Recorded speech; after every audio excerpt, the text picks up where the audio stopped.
everyone, welcome to my podcast movie review with me Adinda Presnal Sabila and my student number is 122011233142 and this is my review about Hugo movie.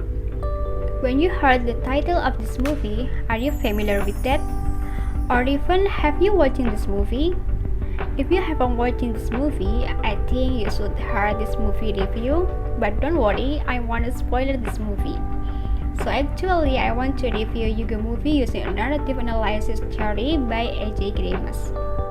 Hugo is a family film directed by Martin Scorsese and produced by Johnny Depp. The film was released in 2011 and adapts the story of the book entitled The Invention of Hugo Cabret. Indeed, this movie received 11 Oscar nominations in 2012. Meanwhile, the main character of this film is Hugo, a 14-year-old boy played by Asapa Derfayov. Firstly, I want to tell a little bit of the synopsis of the movie. It starts with the snowflakes that fell around the train station in Paris, which is the main setting of the film. Since his father died, Hugo lives with his uncle, a watchmaker responsible for keeping the clock at the train station, and they live between the station walls. Unfortunately, his uncle disappeared and reportedly drowned, but Hugo still spends his day in charge of city clocks and has a determination to repair a human robot that his father found in a museum where he works.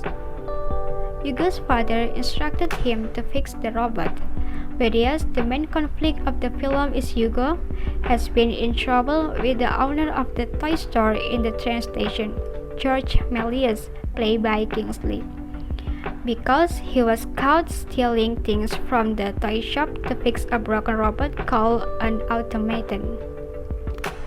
However, he can be a good friend with the shop owner's daughter named Isabel, played by Chloe Grace Moretz.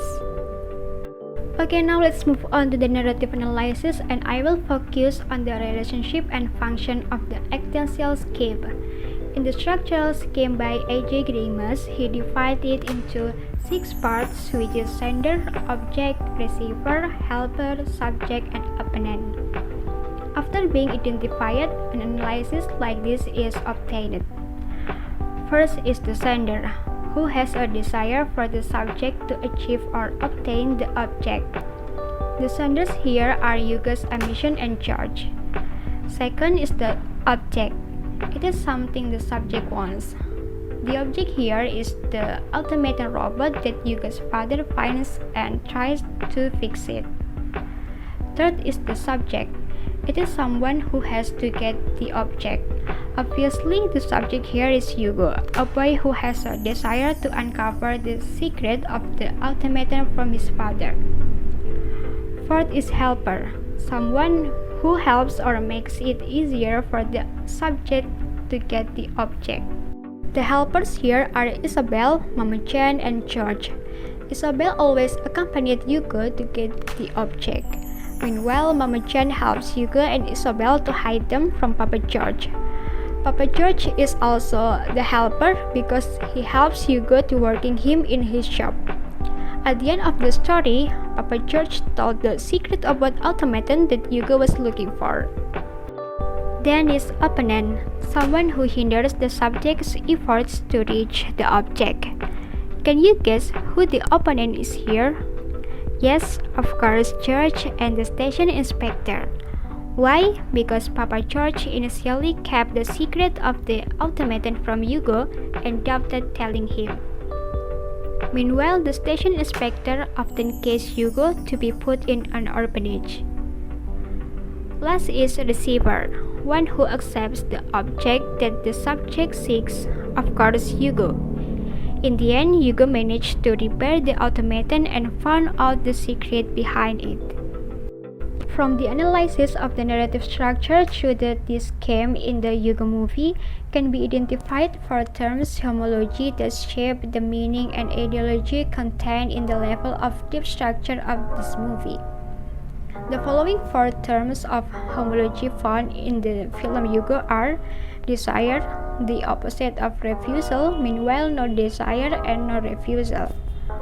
Died, the opposite of alive, meanwhile no died and no alive. Disappointed, the opposite of satisfied, meanwhile not disappointed and not satisfied. Effort, the opposite of effortless, meanwhile no effort and no effortless.